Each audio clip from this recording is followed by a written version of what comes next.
And hey there, it's Tom Jordan. We've got a great program today, and I'm really excited actually to get to some of your comments as well. We'll do that later in the program. But I want to talk about who really is ahead when you look at these various races, the presidential race, or when you look at the congressional races across the country, because, some polls show Kamala Harris is ahead by 2 points. Others show that Donald Trump is ahead nationally by a couple of points. And you look at the Real Clear Politics average right now, it shows Harris is up by 1.8 across the country. Kamala Harris up 1.8.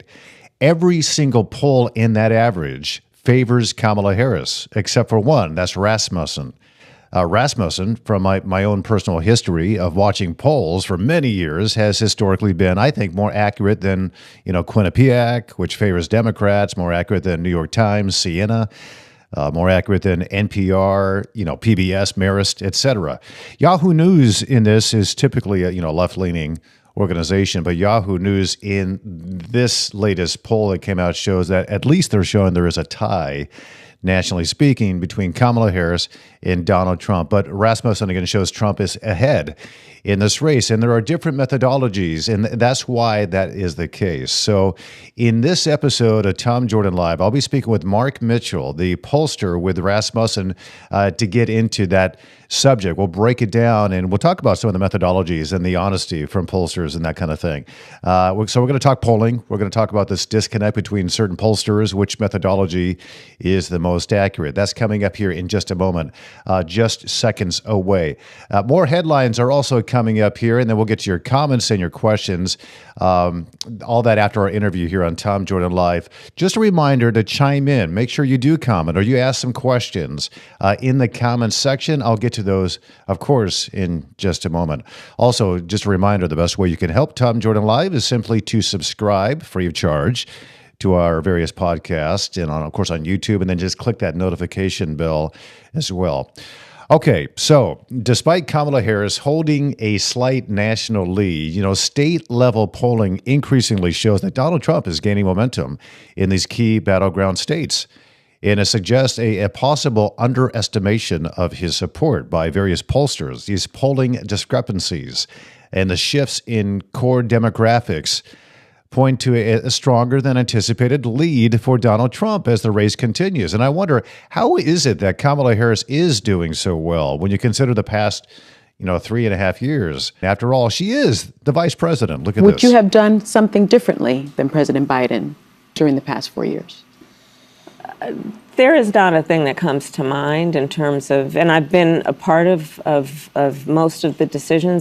So then, can these polls actually be trusted? Let's look at some of these numbers, how Americans feel and think about some key issues and how those feelings on those issues impact this upcoming election. My favorite pollster out there, Mark Mitchell, the Rasmussen Report's public opinion polling has been among the best and the most accurate. They started back in, I think, the early 2000s. But particularly over the past 8 years, they have been pretty much on the money, especially compared to these other polls out there. Mark Mitchell is now joining me live here on Tom Jordan Live. Mark, it's good to have you. Thanks for your time. Appreciate it. Yeah, really good to be here. Love it when people are interested in numbers and public opinion. Well, yeah, and you are. And I think the reason why I highlight you is because I've watched, Rasmussen for many years. And you're one of the few outspoken individuals who kind of critique the state of journalism as a whole. And I left the journalism industry as it exists a few years back because it's so obvious now that it doesn't exist anymore at all in terms of real true journalism. But public opinion polling, that is an aspect of journalism. You got to be right down the middle, and these numbers matter. So when you look at the state of polling in these pollsters that are often cited by these various, newspapers and television news outlets, whatnot. From your perspective, what has happened to the polling industry over the past 5-10 years? I mean, it's completely changed. You have all of these pollsters basically attached to media organizations, but what they're more interested in now is literally just election horse races. And we were always about polling what Americans think and reporting on it. We do see ourselves as journalists. We have a website. We publish stories. We're, subscriber and advertiser backed. And quite frankly, we wouldn't have a business if the real journalists in this country actually did their jobs. if they actually worked on holding authority structures accountable and investigative, like prying into things that are affecting everyday Americans, I wouldn't have to go out there and ask questions like we did about election integrity and the vaccines and the weaponization of the justice system over and over and over again. And we put these numbers out that show that Americans are really concerned, especially after the Biden administration, about all those topics and more. We're actually at a really horrible place for public opinion. We're over the 40% bogey for the number of Americans that think a civil war is likely in the next 5 years. And you don't hear any of that on the mainstream media news, like not even really on conservative news. And that's what's so great about independent journalism and why we found a new voice, because it really is fragmenting. And these people that have been the information gatekeepers for so long really are just losing their grip. Only now. It's incredible. Can you talk a little bit about the methodologies of pollsters nowadays? I mean, you asked us, why do you come up with different numbers than, say, Quinnipiac or the Marist polls that come out? Well, I will say my numbers aren't too different from Quinnipiac this time around, and we didn't change anything. So I think maybe they're coming to their senses. And before I go into the methodology, I will also add, I think Tucker and Elon talked about this and really put their finger on the pulse. There's a quasi-religious aspect to this because evangelical Christians go almost 40 points to Trump. Atheists go by 70 points to Kamala Harris. So I do think that there's a hole that some of this, really, really angry media is filling, left by religion. But methodology is getting tougher and tougher for pollsters.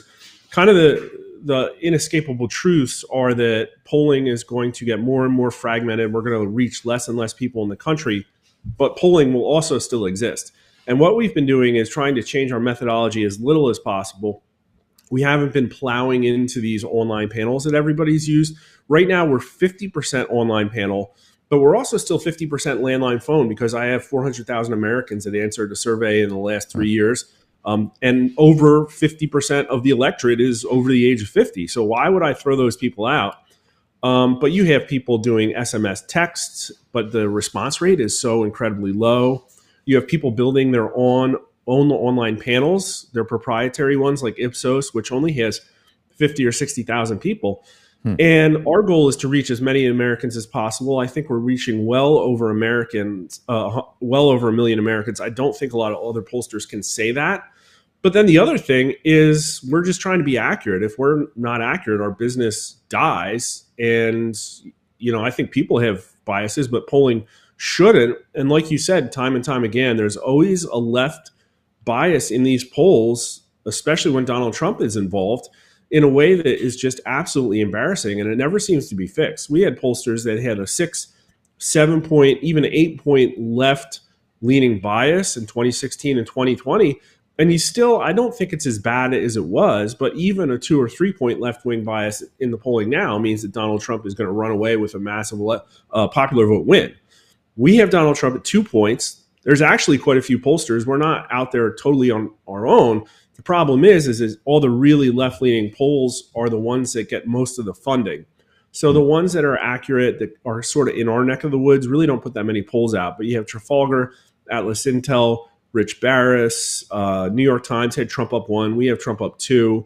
CNN and Quinnipiac have the race at tied. People might look at Real Clear Politics and say, oh, that's neck and neck. No. A popular vote tie means that Donald Trump's going to probably win all the swing states. And what's crazy is that on Real Clear Politics, popular vote says Harris +2, but then all of the major battleground states are roughly tied. And I really don't think that those two things can both be true at the same time. So anyways, I think that I'm right with Trump +2. I think my polling in most of the battlegrounds did actually show a tie for most of these races, but I think it's been about a month since we've done that. We have new state polls in the field now. And also, I think Trump is going to outperform my state polling because we were actually 6 points ourselves to left. And everybody calls us this like right-wing pollster. It's like, no, we missed 2022 on the left side. We gave Biden too much support. We had Pennsylvania going to Biden by like 7 points.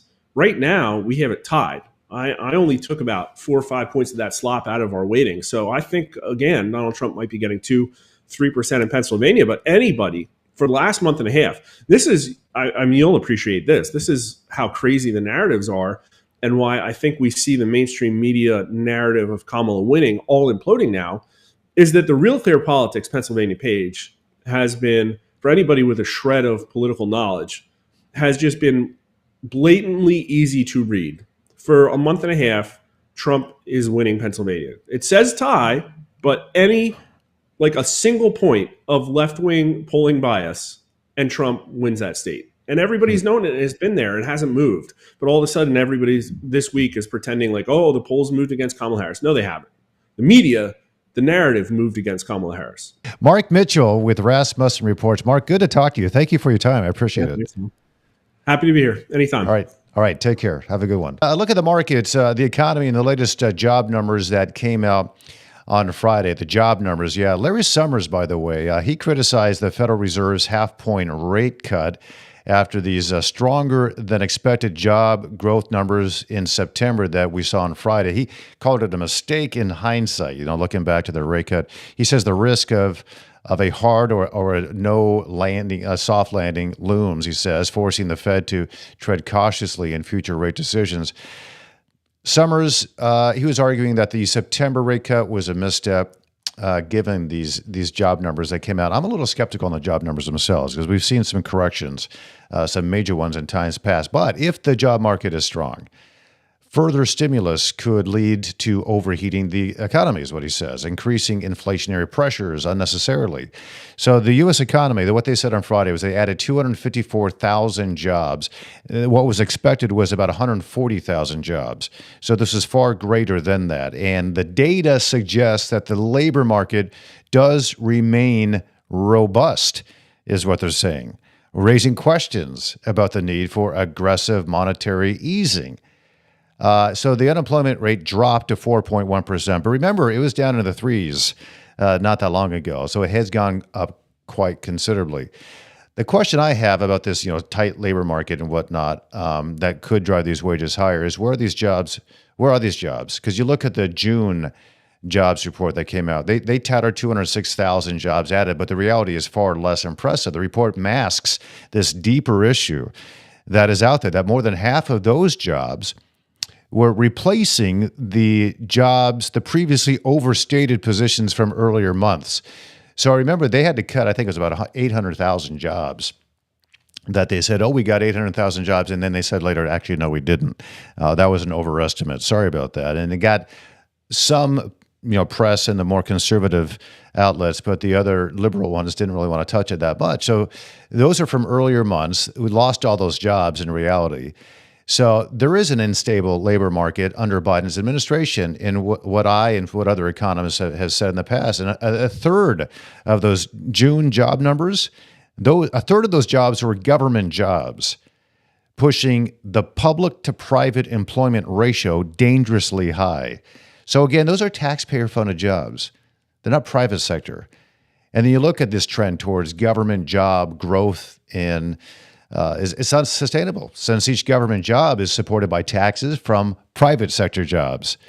So we're straining an already overburdened tax base. And then the part-time jobs, you factor those in. Those are the ones that are surging while the full-time positions continue to kind of vanish and all that. I want to get the take on this from our good friend here at Tom Jordan Live, Bert Herzog with Executive Wealth Management. Bert, it's so nice to have you back here. Thank you. Thank you, Tom. So what do you, first of all, I guess your impression of this jobs report that came out on Friday, 254,000 jobs. All of the outlets are saying, this is phenomenal. We have a tight labor market. We are thriving once again. What's your take on this? Well, just to follow up from what you said, it's a bit of a shell game, to be honest with you, Tom. That's why I look at it. What's happening is that you're getting a lot of jobs in the government area, but also in services, low-paying service jobs, which are healthcare, which are restaurants.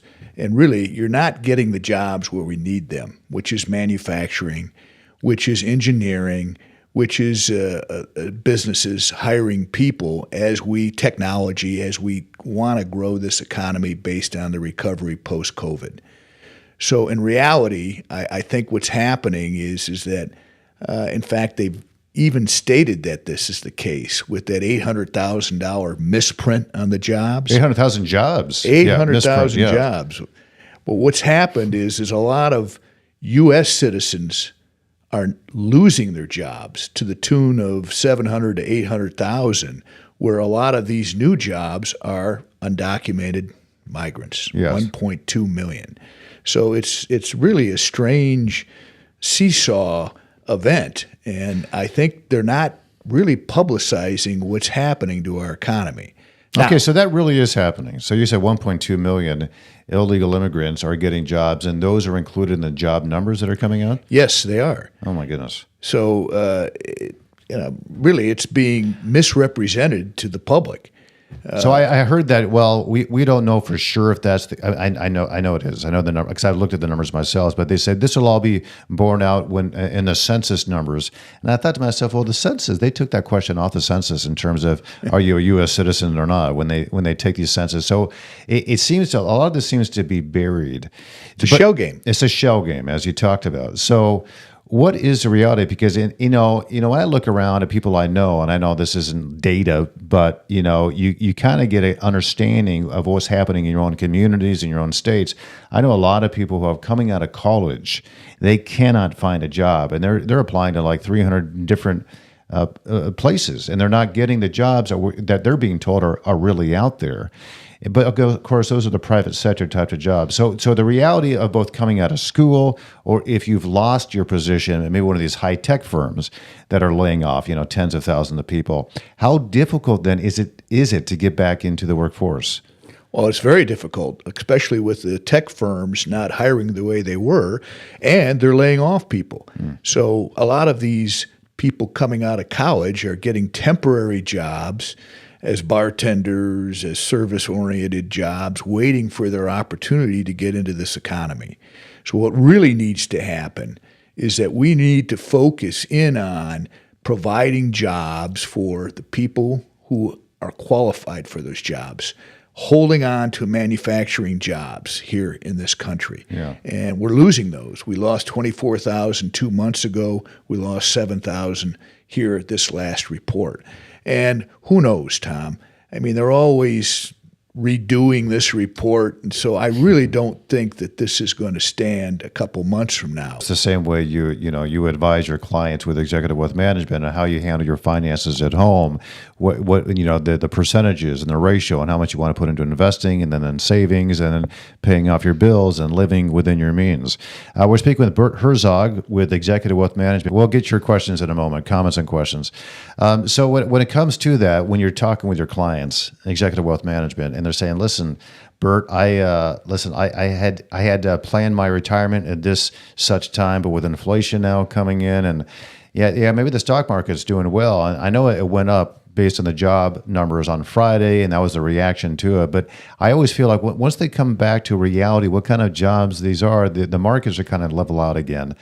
In relation to that. But what do you tell your clients who are like, listen, I'm not making what I was going to retire in about 5, maybe 10 years, but now I'm going to have to extend that to maybe 15 or 20.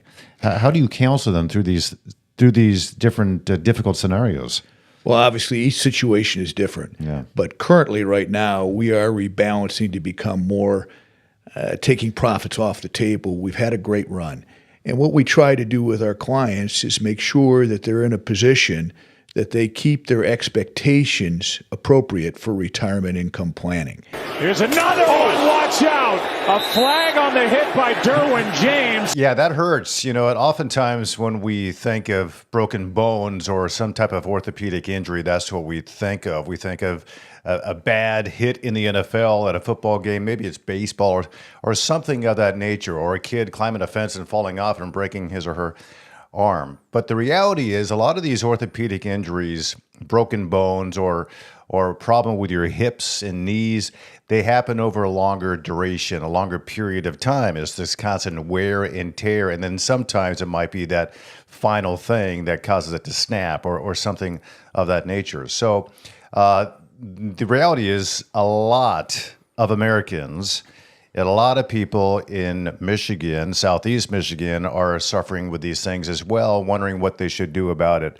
I want to bring in orthopedic specialist, Dr. Matthew Cade. He is in Brighton, Michigan. He's joining us now and joins us to discuss the most common types of injuries, the most common surgeries that he encounters, focusing on hip and knee and arthritis. and trauma. And we're also going to explore some of the advancements in orthopedics that we are now, thankfully, we have in this day and age with technology and just common knowledge as we learn more about the various techniques and the outcomes of modern surgeries. Dr. Cade, it's very nice to have you. Thank you for your time. Hey, Tom. Thanks for having me. Appreciate you. Very much appreciate it. And the reality is, I've got a lot of friends who get into a certain age group and they're like, I mean, it could be in their 40s, could be in their 50s, but suddenly my hips hurting me, my knees hurting me. What are some of the common, types of injuries that you deal with, and what's the genesis oftentimes of those injuries? Typically, arthritis takes years to build up, and it's as simple as a sprain, or they twist their knee, or they take a fall, and it really irritates that pre-existing arthritis that really gets inflamed and kind of starts a chain reaction. So, and it's really common. We probably do about 500,000 hip replacements in the U.S. each year, and we probably do about 800,000 knee replacements a year. And that is remarkable. The numbers keep going up, So, when you're younger and you think about, what are the things that might down the road lead me to maybe developing arthritis? What are the common things that we do that maybe we can prevent this outcome, this arthritic outcome that we don't want? Yeah, actual trauma, so bad falls, broken bones, things like that can lead you to have arthritis. We call it post-traumatic arthritis. But I mean, most people, it's just wear and tear and genetics. If you did happen to smoke or use steroids a lot, things like that but that's less common. Usually it's just as people live longer, you wear out your joints.